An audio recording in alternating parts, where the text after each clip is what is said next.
नमस्कार mission IM को पुणी थरे स्वागत। आज आम ओडिशा इतिहासर एक माने एमती एक सुवर्ण जुग विषय कथा हेबाकु जाउछे। आमे आगरु पूर्व गंग राजवंश विषय आलोचना करिथिले आउ आजी हेउछे आमर द्वितीय अध्याय ओडिशार गजपति राजवंश। एमाने केवल गंग मानकर उत्तराधिकारी नथिले बरन समाने निजेक विशाल साम्राज्य ठिया कराइथिले। एकदम सत कथा। गजपति मानकर शासन काल थिला माने 1434 ख्रीष्टाब्दरु 1541 पर्यंत। आउ सेमाने निजकु सूर्यवंशी बोली कहुथिले।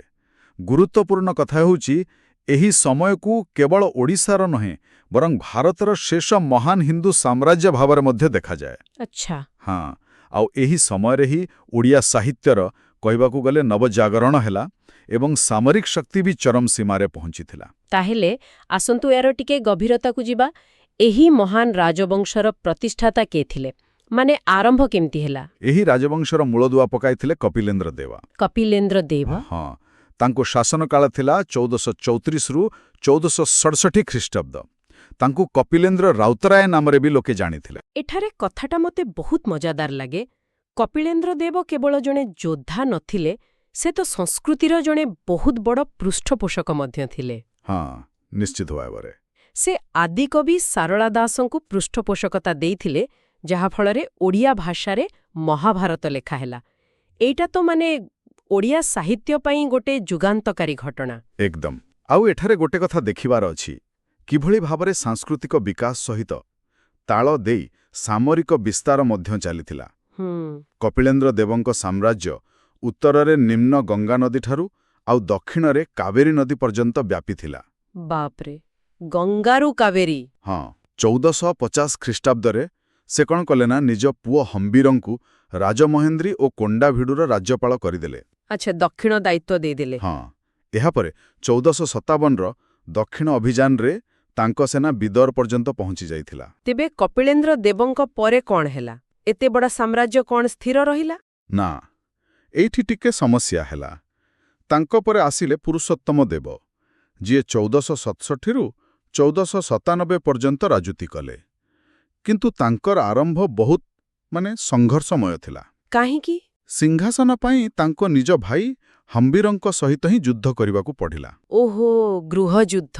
हाँ, आउ सेथिरे से शेषरे 1484 ख्रीष्टाब्दरे विजयी हेले। तेबे एही जो आभ्यंतरीण कंदल, एहार किछि प्रभाव बाहर शत्रुंक उपरे पड़िथिला कि? माने सेमाने किछि सुजोग नेले? निश्चित भावरे एही सुजोग रे ही तो विजयनगर शासक थिले सालुभ नरसिंह। हाँ, से दक्षिणरे किछि अंचल दखल करि नैथिले।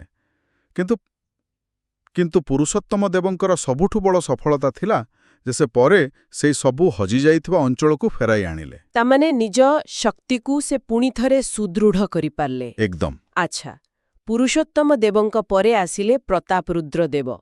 तांको शासन कालकु 1497 रु 1540 एक आध्यात्मिक जुग बोली कुहा जाए। हाँ, आउ एही समयर सबुठु बड़ घटना थिला 1508 ख्रीष्टाब्दरे श्री चैतन्यंकर ओडिशा आगमन। ओह, श्री चैतन्य। हाँ, एहार एति गभीर प्रभाव राजांको उपरे पड़िला जे से वैष्णव धर्म द्वारा बहुत अधिक प्रभावित होई गेले।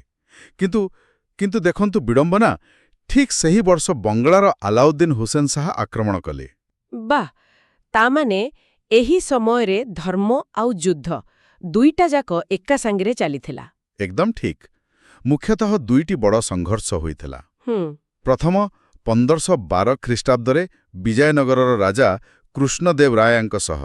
कृष्णदेव राय तो बहुत शक्तिशाली थिले। बहुत। आउ एही युद्धरे उदयगिरी दुर्ग हातलु चलीगला। परे माने गोटे संधि हेला जोंथिरे प्रतापरुद्र देव निज जियो जगमोहिनी को कृष्णदेव रायांक सह विवाह देले। अच्छा, एक कूटनैतिक संपर्क। हाँ, आउ कृष्णा नदी को दुई राज्यर सीमा भावरे स्थिर करागला। आउ द्वितीय संघर्ष? द्वितीयटी थिला 1522 ख्रीष्टाब्दरे गोलकोंडार सुल्तान कुली कुतुब शाहଙ୍କ सहित। एथर कौन हला? एथर किंतु प्रतापरुद्र देव जीतिले। बा। हाँ, आउ एही विजयर स्मृतिरे से कृष्णा नदी कूଳରେ मंगलगिरी मंदिर निर्माण करथिले। तेबे एति बड़ साम्राज्य एहा चालुथिला केमती? माने एहार प्रशासनिक व्यवस्था विषय टिके कुहंतु। राजधानी तो थिला कटक पाटना, आजिर आम कटक। ହୁଁ ଆଉ ଶାସନକୁ ମୁଖ୍ୟତଃ ଦୁଇ ଭାଗରେ ବାଣ୍ଟି ଦିଆଯାଇଥିଲା। ହୁଁ ଗୋଟେ ହେଲା ବେସାମରିକ ଅଧିକାରୀ ମାନେ ସିଭିଲ୍ ଅଫିସିଆଲ୍ସ, ଠିକ୍ ଅଛି। ଆଉ ଆରଟା ହେଲା ସାମରିକ ଅଧିକାରୀ ମିଲିଟାରୀ ଅଫିସର୍ସ। ବେସାମରିକ ବିଭାଗରେ ଅମାତ୍ୟ, ମନ୍ତ୍ରୀ, ଶ୍ରେଣୀ ଶିରୋମଣି ଆଉ ସାନ୍ଧି ବିଗ୍ରାହୀ ଭଳି ପଦବୀ ଥିଲା। ସାନ୍ଧି ବିଗ୍ରାହୀ, ଏହାର ଅର୍ଥ କ'ଣ? ମାନେ ଯୁଦ୍ଧ ଓ ଶାନ୍ତି ମନ୍ତ୍ରୀ, ଆଜିକାଲିର ଫରେନ୍ ଆଫେୟାର୍ସ ଆଉ ଡିଫେନ୍ସ ମିନିଷ୍ଟରଙ୍କ କାମ ମିଶିକି। ବହୁତ ଗୁରୁତ୍ୱପୂର୍ଣ୍ଣ ପଦବୀ ତ। ଏକଦମ। ସେହିପରି ସାମରିକ ବିଭାଗରେ ସେନା ନରେନ୍ଦ୍ର, ବାହିନୀପତି ଏବଂ ରାଉତରାୟ ଭଳି ପଦବୀ ରହିଥିଲା। ଆଉ ଭୂମି ଓ ରାଜସ୍ୱ ବ୍ୟବସ୍ଥା କେମିତି ଥିଲା? ଦେଖନ୍ତୁ, ଶାସନର ସୁବିଧା ପାଇଁ ପୁରା ସାମ୍ରାଜ୍ୟକୁ ପ୍ରଦେଶରେ ଭାଗ କରାଯାଇଥିଲା।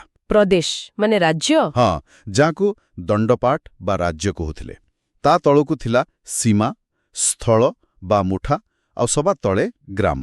ଆଉ ପ୍ରଦେଶର ମୁଖ୍ୟଙ୍କୁ କ'ଣ କୁହାଯାଉଥିଲା? ତାଙ୍କୁ ପରୀକ୍ଷା ବା ରାଜା କୁହାଯାଉଥିଲା। ଜମି ମାପିବା ପାଇଁ ଘୁଣ୍ଟ, ମାଣ, ବାଟି ଭଳି ଏକକ ବ୍ୟବହାର ହେଉଥିଲା। ଆଉ ରାଜସ୍ୱ ଆଦାୟକାରୀଙ୍କୁ ନାୟକ ବା ନାଇଡୁ କୁହାଯାଉଥିଲା। ଆଚ୍ଛା, ଆମେ ସାରଳା ଦାସଙ୍କ କଥା ଆଗରୁ କହିଥିଲେ, ତେବେ ସାହିତ୍ୟ କ୍ଷେତ୍ରରେ ଆଉ କ'ଣ ବିଶେଷତା ଥିଲା? ଏହି ଯୁଗକୁ ତ ସାରଳା ଯୁଗ ହିଁ କୁହାଯାଏ। 1500 ଶତାବ୍ଦୀରେ ସାରଳା ଦାସ ଓଡ଼ିଆ ସାହିତ୍ୟକୁ ଏକ ନୂଆ ଦିଗ ଦେଇଥିଲେ। ଆଉ ଗଜପତି ଶାସକମାନେ ନିଜେ ଓଡ଼ିଆ କାବ୍ୟ କବିତାକୁ ବହୁତ ସକ୍ରିୟ ଭାବେ ସମର୍ଥନ କରୁଥିଲେ। ତାହେଲେ ସାମଗ୍ରିକ ଭାବେ ଦେଖିଲେ ଏହା ଏକ ଏମିତି ଯୁଗ ଥିଲା ଯେଉଁଠି ସାମରିକ ଶକ୍ତି, ସାହିତ୍ୟ ଏବଂ ଭକ୍ତି ଭାବନାର ଏକ ଅପୂର୍ବ ସମନ୍ୱୟ ଦେଖିବାକୁ ମିଳୁଛି। ନିଶ୍ଚିତ ଭାବରେ ବୈଷ୍ଣବ ଧର୍ମ ତ ରାଜ୍ୟ ଧର୍ମ ଥିଲା, ଆଉ ସାଂସ୍କୃତିକ ସମୃଦ୍ଧି ସାମରିକ ଶକ୍ତି ସହିତ କାନ୍ଧକୁ କାନ୍ଧ ମିଳାଇ ଚାଲିଥିଲା। କିନ୍ତୁ ସବୁ ମହାନ ସାମ୍ରାଜ୍ୟ ପରି ଏହାର ମଧ୍ୟ ପତନ ହେଲା। ଏହାର ଅନ୍ତ କେମିତି ହେଲା? ରାଜବଂଶରେ ଶେଷ ଶାସକ ଥିଲେ ଅଖାରୁଆ ଦେବ। 1541 ଖ୍ରୀଷ୍ଟାବ୍ଦରେ ତାଙ୍କର ନିଜ ମନ୍ତ୍ରୀ ଗୋବିନ୍ଦ ବିଦ୍ୟାଧର ତାଙ୍କୁ ହତ୍ୟା କରିଥିଲେ। କ'ଣ କହିଲେ? ନିଜ ମନ୍ତ୍ରୀ? ହଁ, ଏକ ବିଶ୍ୱାସଘାତକତା। ହଁ, ଏକଦମ। ଏଇ ଘଟଣା ସହିତ ହିଁ ଗଜପତି ରାଜବଂଶର ଅନ୍ତ ହେଲା। ଆଉ ଓଡ଼ିଶାରେ ଭୋଇ ରାଜବଂଶର ଉତ୍ଥାନ ହେଲା। ତେବେ ଏସବୁରୁ ଆମେ କ'ଣ ବୁଝିଲେ? ଗଜପତି ରାଜବଂଶ କେବଳ ଏକ ବିଶାଳ ସାମ୍ରାଜ୍ୟର ନିର୍ମାତା ନଥିଲେ, ବରଂ ଓଡ଼ିଆ ସାହିତ୍ୟ ଓ ସଂସ୍କୃତିର ଏକ ସୁବର୍ଣ୍ଣ ଯୁଗର ପୃଷ୍ଠପୋଷକ ମଧ୍ୟ ଥିଲେ, ଯାହା ଆଜି ବି ଆମ ପରିଚୟର ଏକ ଅବିଚ୍ଛେଦ୍ୟ ଅଙ୍ଗ। ଏକଦମ। ଏହିସବୁ ଆଲୋଚନା ପରେ ଗୋଟିଏ କଥା ଚିନ୍ତା କରିବାକୁ ରହିଲା। ହଁ, କହନ୍ତୁ। ଗୋଟିଏ ସାମ୍ରାଜ୍ୟ ଯେତେବେଳେ ନିଜର ସାମରିକ ଶକ୍ତି ସହିତ ଆଧ୍ୟାତ୍ମିକତା ଏବଂ ସାଂସ୍କୃତିକ ବିକାଶକୁ ସମାନ ଗୁରୁତ୍ୱ ଦିଏ, ତାର ପ୍ରକୃତ ଐତିହ୍ୟ କ'ଣ ହୋଇଥାଏ? ତାର ରାଜ୍ୟ ବିସ୍ତାର ନା ତାର ସାହିତ୍ୟ ଓ କଳା? ଏକ ବହୁତ ଗଭୀର ପ୍ରଶ୍ନ। ଏହି ବିଷୟରେ ଚିନ୍ତା କରନ୍ତୁ ଏବଂ ଆମେ ପରବର୍ତ୍ତୀ ଅଧ୍ୟାୟରେ ପୁଣି ଭେଟିବା। ନେକ୍ସଟ୍ ଟୁ ବି ଡିସ୍କସ୍ଡ ଦ ଭୋଇ ଡାଇନେଷ୍ଟି।